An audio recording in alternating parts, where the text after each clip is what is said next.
तो बाकायदा वो समझते हैं बस बच्चे दाने को खत्म कर दो, अब कौन खिलाएगा कौन पिलाएगा। अपने बच्चों को मारने वालों, ये बहुत बड़ा पाप है। खिलाने और पिलाने के डर की वजह से कत्ल मत करो। अल्लाह ऐलान करके कहता है नहनु नरज़ुकुकुम वइय्याहुम, ऐ मेरे बंदो हम तुम्हें रोजी देंगे और आने वाली तुम्हारी औलाद को रोजी रोटी देने वाले हमें। अपने बच्चे को कत्ल मत करो, अपने बच्चे को मत मारो, अपने बच्चे को कत्ल करने की जरूरत नहीं है। हम तुम्हें रोजी देंगे और हम तुम्हारी औलाद को हम ही रोजी देंगे। लेकिन आज ये भी अकीदा खत्म है। बहुत से लोगों को देखिए कौन खिलाएगा कौन पिलाएगा कौन शादी ब्याह करेगा। हाँ, भरोसा नहीं अल्लाह की जात के ऊपर मेरे भाइयों। ईमान की कमी है, ईमान की कमी है। जरा गौर कीजिए मेरे भाइयों, सुकून चाहिए, आराम चाहिए तो ईमान वाले बनो, अपने जिंदगी में शिर्क मत करो।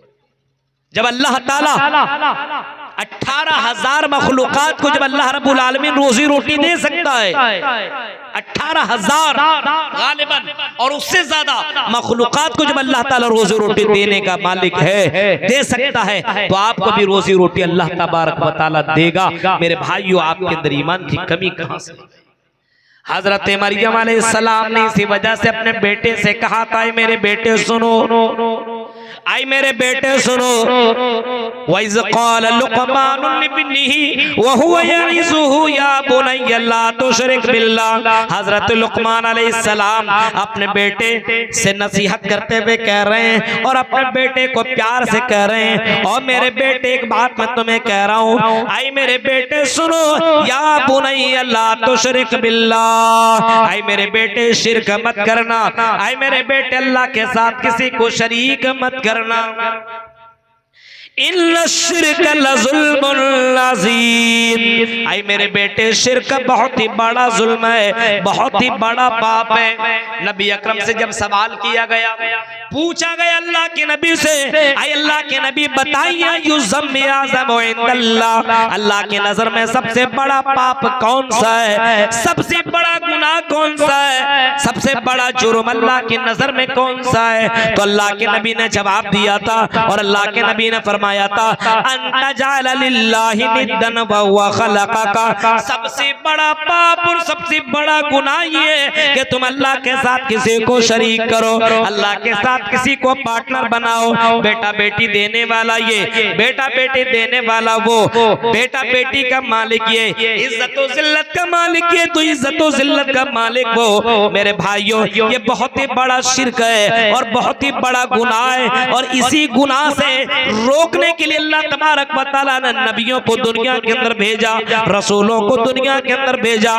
वलक़द बअसना फी कुल्लि उम्मतिन रसूलन अन इअ्बुदुल्लाह वज्तनिबुत तागूत, हमने रसूलों को पैगंबरों को दुनिया के अंदर इसी मकसद से भेजा है कि लोगों को बता दिया जाए इबादत में किसी को शरीक न किया जाए, वज्तनिबुत तागूत, और अपने आप को लोग बचाएं शिर्क से, अपने आप को बचाएं शिर्क से, क्योंकि अल्लाह के नजर में ये शिर्क बहुत ही बड़ा गुनाह है। हजरत अबू ज़र गफ़ारी या हजरत मुआज़ इब्न जबल ने जब अल्लाह के नबी से सवाल किया था कि अल्लाह के नबी ये बताइए, अगर कोई आदमी हमें पकड़ ले और हमें मारने लगे, कत्ल करने लगे और ये कहने लगे सजदा करो, तो अल्लाह के नबी बताइए हम क्या करें? क्या हम अल्लाह के अलावा छोड़ करके किसी के सामने सजदा करें? तो अल्लाह के नबी ने जवाब दिया था, नहीं, आई मुआज़ इब्न जबल, इन कुतिलता औ हुर्रिकता, आई मुआज़ तुम्हें कत्ल भी कर दिया जाए, तुम्हें बोटी बोटी भी कर दिया जाए, आई मुआज़ तुम अल्लाह के साथ किसी को शरीक मत करना। आज हमारे यहाँ बेटा पैदा हुआ, अभी माँ के पेट से निकला ही है, 2-4 महीना का हुआ, चलने के काबिल हुआ नहीं, गर्दन के ऊपर ताबीज डाल दिया। पूछो क्यों डाला? टीका लगा दे। बहुत से बच्चों को मैंने देखा है यहाँ पे टीका लगाते हुए, बहुत से बच्चों के गर्दन के अंदर ताबीज लटकाते हुए, बहुत से लोगों को मैंने देखा है। ये कौन कर रहा है?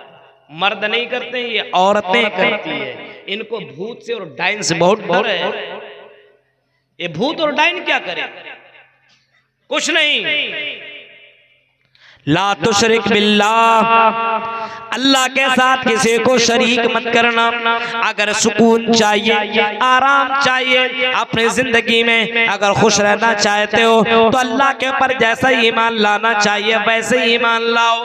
सहाबा ने अल्लाह की जात के ऊपर जैसा ईमान लाया था वैसा ईमान लाओगे तो कामयाब हो जाओगे। फ़इन आमनू बिमिस्लि मा आमनतुम बि फ़क़द इह्तदौ। जिस तरीके से सहाबा ने ईमान लाया वैसे तुम ईमान लाओ, हाँ कामयाब हो जाओगे।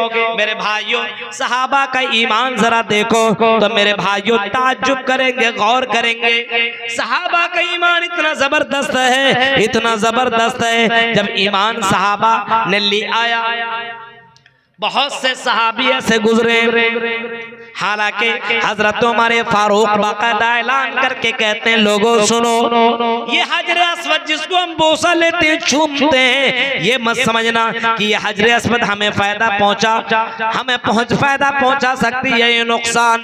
अल्लाह के नबी का ये हुक्म है, ये सुन्नत है, इसी वजह से हम इस हजर अस्वद को हम बोसा लिया करते हैं। ये हजर अस्वद इस काबिल नहीं है, ये हमें नफा नुकसान पहुंचाने के लायक नहीं है। बाकायदा हजरत उमर फारूक ऐलान करके लोगों में कह रहे हैं। और एक हजरत उमर फारूक के वो पोते, हजरत उमर फारूक का बेटा अब्दुल्ला और उनका बेटा सालिम बिन अब्दुल्ला, सालिम जो खाना काबा का तवाफ कर रहे हैं, तवाफ करते करते उसी दौरान मरवान भी उसी खाने काबा का तवाफ कर रहा था। और तवाफ करते करते उसकी नजर जब सालिम बिन अब्दुल्ला के ऊपर पड़ी तो सालिम बिन अब्दुल्ला के पास जाकर के कहता है, ओ सालिम बिन अब्दुल्ला, ये तुम्हारे कपड़े फटे पुराने, ये तुम्हारा जूता बिल्कुल पुराना हो चुका है, आई सालिम बताओ सल्ली हाजा, आई सालिम अगर कोई जरूरत है तो बोलो, मैं तुम्हारी जरूरत पूरी कर सकता हूँ, मैं तुमको दे सकता हूँ, मुझसे मांग लो।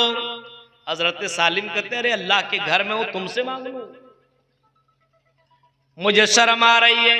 इन्नी ला अस्तही मिनल्लाहि अन यसला फी बैती गैरा, मैं अल्लाह के घर में होते हुए किसी और से मांगू, ये तो मुझे शर्म सी आ रही है, मुझे बेकार लग रहा है कि अल्लाह के घर में हो, खाना काबा में हो, मस्जिद हराम के अंदर हो, और इस मस्जिद हराम के अंदर होते हुए, अल्लाह के घर में होते हुए मैं किसी और के सामने अपना हाथ फैलाऊं। कहा कि मुझे जानते नहीं हो, मैं मरवान बिन हकम हो, मैं खलीफतुल मुस्लिमीन हूँ, मैं गवर्नर हूँ, मैं तुम्हारा बॉस हूँ, मैं तुम्हें कुछ दे भी सकता हूँ, मुझसे मांग लो। कहा कि अल्लाह के घर में होते हुए मैं किसी और से सवाल नहीं कर सकता। अच्छा, नहीं मांग सकते? नहीं। अब जैसे खाना काबा से निकले, अब गेट में मिल गए, कहाँ मांगो? ऐसा यहाँ मांगो, यहाँ तो ये तो अल्लाह का घर नहीं है, ये तो तुम अल्लाह के घर से निकल चुके हो, अब बोलो क्या तुम्हें चाहिए। सालिम बिन अब्दुल्ला जवाब देते हैं, क्या दे सकते हो? क्या दे सकता हूँ? दुनिया की जरूरतें पूरा कर सकता हूँ, आखिरत की जरूरत तो नहीं पूरा कर सकता हूँ। हजरत सालिम कहते हैं, आई मरवान, मैंने दुनिया की जरूरतें तो अल्लाह से भी नहीं मांगी, मैंने मांगी अल्लाह ताला से तो मैंने आखिरत मांगी है। अगर तुम मुझे आखिरत दे सकते हो तो बताओ, अगर आखिरत में कुछ काम आ सकते हो तो बोलो। उसने कहा कि नहीं, मैं तुम्हें आखिरत में कुछ भी काम नहीं आ सकता। हजरत सालिम कहते हैं, जब मैंने उससे दुनिया नहीं मांगी जो पूरी दुनिया का मालिक है, तो तुमसे क्या मांगो, मैंने उससे आखिरत मांगी है। मेरे प्यारे साथियों, अकीदा ईमान कितना मजबूत था कि लोग उसको कहा करते थे हमसे ले लो, लेकिन लेने के लिए तैयार नहीं रहते थे। और उनको भरोसा अल्लाह की जात के ऊपर था कि इज्जत और जिल्लत देने का मालिक अल्लाह ताला है, रोजी रोटी देने वाली जात अल्लाह ताला की है। इस वजह से अल्लाह को छोड़ करके किसी और से मांगने की जरूरत नहीं है, किसी और से मांगने की जरूरत नहीं है, अल्लाह ताला ही से मांगो। और अल्लाह ताला से कब मांगोगे? जब अल्लाह की इबादत करोगे। आदमी ज़ोहर, असर, मगरिब, इशा, फजर में नमाज ही नहीं पढ़ेगा तो अल्लाह से मांगेगा क्या? और अल्लाह से मांगने के लिए मांगने का तरीका होना चाहिए। आज आप किसी के पास जाते हैं, रिक्वेस्ट करते हैं, बहुत अच्छे आदमी, ये हैं वो हैं, उसके बारे में बहुत कुछ बोलते हैं, तब अपनी बात आप रखते मुझे ये चाहिए।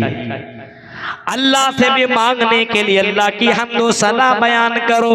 हाँ, अल्लाह का नाम लो, अल्लाह की हम्दो सना बयान करो और अल्लाह से मांगो, गिड़गिड़ा करके मांगो। उदू रब्बकुम तज़र्रुअन व खुफिया, उस अल्लाह से मांगो तो गिड़गिड़ाते हुए मांगो, तन्हाई में मांगो, अकेले में मांगो। और मेरे भाइयों, उस अल्लाह को पुकारो तो अल्लाह ताला की हम्दो सना बयान करो। आज डायरेक्ट कहता अल्लाह ताला दे दे। एक आदमी कहने लगा कि मौलवी साहब मेरी 5 बेटियां हैं, मैं अल्लाह से मांग रहा हूं, इस पुरफतन दौर के अंदर जहेज का बहुत ज्यादा बोलबाला है, तो मैं अल्लाह ताला से मांग रहा हूं कि अल्लाह ताला मुझे 10 लाख रुपया दिला दे। मांगते रहता, मिलता ही नहीं। मैंने कहा अच्छा, कितने साल से मांग रहे हो? कहा कि 3 साल से मैं मांगता हूं कि अल्लाह मुझे 10 लाख रुपया दिला दे, 10 लाख रुपया दिला दे, 10 लाख रुपया। कहीं रास्ते में जाऊं और मुझे कोई ऐसी पेटी मिल जाए, बॉक्स मिल जाए जिसके अंदर 10 लाख हो। मैंने कहा वाह, आसमान से अल्लाह गिरा देगा, है ना? बोला नहीं, अल्लाह ताला कहता है मुझसे मांगो मैं दूंगा, मैं अल्लाह से मांगता हूँ। नमाज पढ़ता हूँ तब भी मांगता हूँ, दौड़ता हूँ तब भी मांगता हूँ, मांगते रहता हूँ अल्लाह से, दे दो दे दो दे दो। और अल्लाह ताला से ये भी कह रहा हूँ कि अल्लाह जितना तू देगा आधा तेरे राह में खर्च कर दूंगा। शर्त भी उसने लगा रखी थी, आए अल्लाह जितना देगा आधा तेरे राह में खर्च कर दूंगा। फिर भी अल्लाह मुझे दे दे, लेकिन तब भी मुझे नहीं मिल रहा है। अच्छा, मैंने कहा अब क्या कर रहे हो? कहा कि अब मैंने दुआ को बदल दिया, चेंज कर दिया है। मैं कहता हूं कि अल्लाह अगर मेरे ऊपर भरोसा नहीं है तो आधा काट ले, आधा ही दे दे। देख रहे हो, अब अल्लाह तबारक व तआला से इस तरह दुआ मांग रहा है कि अल्लाह आधा ऊपर ही काट ले और आधा ही दे दे। मेरे प्यारे साथियों गौर करो, आज मुसलमानों के अंदर मांगने का तरीका भी मालूम नहीं है। मेरे भाइयों जरा गौर करो, मांगने का तरीका सीखो। जिस तरीके से बच्चा अपने बाप से मांगता है, एक बेटी अपने माँ से मांगती है रो रो करके 10 रुपया 5 रुपया, किस तरीके से बच्चा जिद करके मांगती है और अपने माँ से 5 रुपया ली करके छोड़ती है। जब तक वो माँ नहीं देती, पीछे पीछे बेटी पड़ी रहती है, दौड़ती रहती है, भागती रहती है और बाकायदा अपने माँ से अगर वो चीज नहीं मिलती तो रोना धोना शुरू कर देती है। मेरे भाइयों, अल्लाह तबारक व तआला से रो रो करके मांगो। रब्बकुम तज़र्रुअन व खुफिया।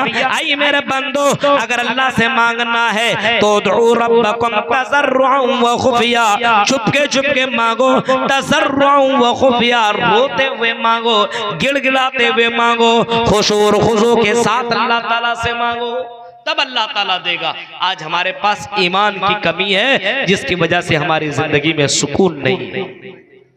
आज लोगों ने समझ लिया कि इस मौलवी लाइन में कमाई नहीं है, पैसा नहीं है, इस वजह से हम अपने बच्चे को डॉक्टर और इंजीनियर बनाएंगे। अल्लाह पर भरोसा नहीं है। 10 साल का हुआ भेज दिया इधर, उससे पूछो सूरह फातिहा का तर्जुमा नहीं बताएगा, उससे पूछो पहला कलमा ला इलाहा इल्लल्लाह का मीनिंग नहीं बताएगा, उससे पूछो मस्जिद में जाने की दुआ नहीं मालूम, उससे पूछो गाड़ी पे सवार होने की दुआ नहीं मालूम। और क्यों उसने रखा है बाप ने कि मेरा बेटा इसमें जाकर के कमाएगा, कमाई के लिए वो पढ़वा रहा है। मेरे भाइयों, नहीं, आप अपने बच्चे को दीनी तालीम और दुनियावी तालीम दोनों दीनी तालीम दें। आपका बच्चा दीन को जानेगा, अल्लाह को जानेगा। तो जिस तरीके से अल्लाह की इबादत होनी चाहिए उसी तरीके से आपका बेटा बेटी इबादत, तब आपकी जिंदगी के अंदर सुकून आ सकता है। ईमान के साथ शिर्क को नहीं मिलाना चाहिए। आज हमारे यहाँ ईमान के साथ शिर्क को मिलाया जाए। गौर कीजिए, आज हम अल्लाह के राह में दे देंगे तो मेरा घट जाएगा।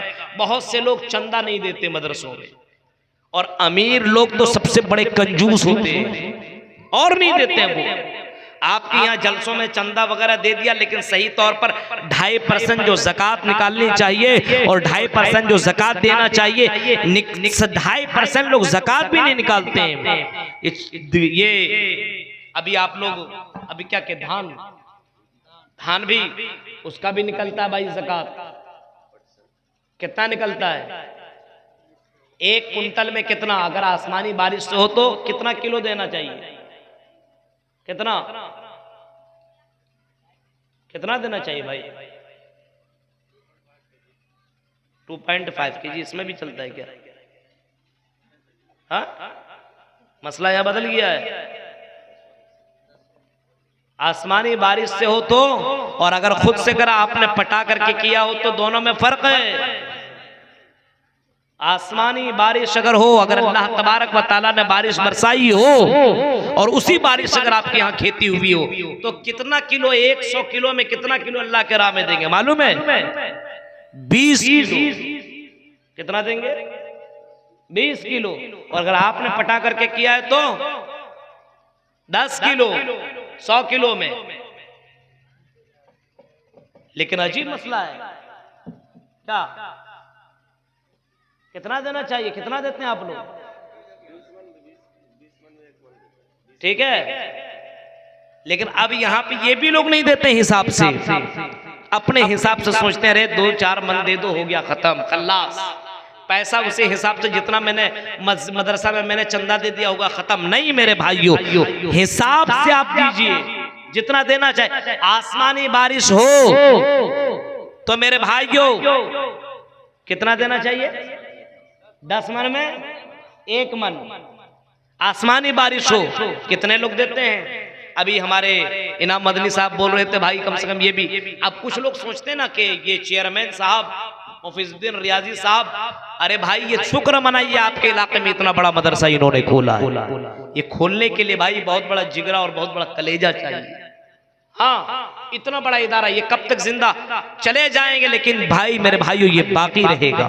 यही तो सदका जारिया है, यही तो। और ऐसे बड़े बड़े आलिम को मैं बाकायदा मुबारकबाद पेश करता हूँ जो इतना बड़ा काम कर रहे हैं। आपको मालूम है दिनों रात इतनी मेहनत होती है और कितने जगहों पे ये काम कर रहे हैं मेरे भाइयों। आपको मालूम है बहुत से लोग जलते हैं, अरे ये काम करो इतना पैसा, उसकी तकदीर में जितना लिखा हुआ है दुनिया की कोई ताकत उसे रोक नहीं सकती है, उतना वो कमाएगा। आपकी तकदीर में जितना लिखा हुआ है, आपकी जिंदगी में लिखा हुआ कि आप 10 लाख कमाएंगे, चाहे हलाल तरीके से हो या हराम तरीके से हो, आप उतना कमाएंगे, जरूर उतना कमाएंगे। आपकी तकदीर में लिखा हुआ है, अगर उसके तकदीर में लिखा हुआ था कि हसन अल बनात यहाँ पे होगा तो मेरे भाइयों ये हो करके रहा और अल्लाह ताला ने उसी के जरिए से ये कायम कर दिया। बहुत बड़े बड़े लोग और मदनी और बहुत बड़े बड़े सल्फी गुजरे हैं जिन्होंने एक भी मदरसा नहीं बनाया है, जिन्होंने एक भी मस्जिद नहीं बनवाई है। मेरे भाइयों अल्लाह ने उनके जरिए से ये काम ले रहा है तो मेरे भाइयों हमें उसका शुक्र अदा करना चाहिए, उसको सपोर्ट करना चाहिए, क्योंकि ये चीजें जो बन रही है मेरे भाइयों यही बाकी रहने वाली है। इंसान तो चला जाएगा, इंसान तो यहाँ से खत्म हो जाएगा, मरना है। बड़े बड़े अमीर जब दुनिया में नहीं रहे, इराक का बादशाह सद्दाम जब दुनिया में बाकी न रहा, और बड़े बड़े बादशाह कारून जैसे लोग और फिरौन जैसे लोग, शद्दाद जैसे लोग दुनिया से चले गए, अमीर से अमीर सऊदी अरबिया के बहुत बड़े अमीर लोग भी दुनिया में न रहे। मेरे भाइयों हर किसी को मरना है, लेकिन दुनिया के अंदर ऐसा कुछ करके मरिए तो मरने के बाद सदक़े जारिया बन जाए।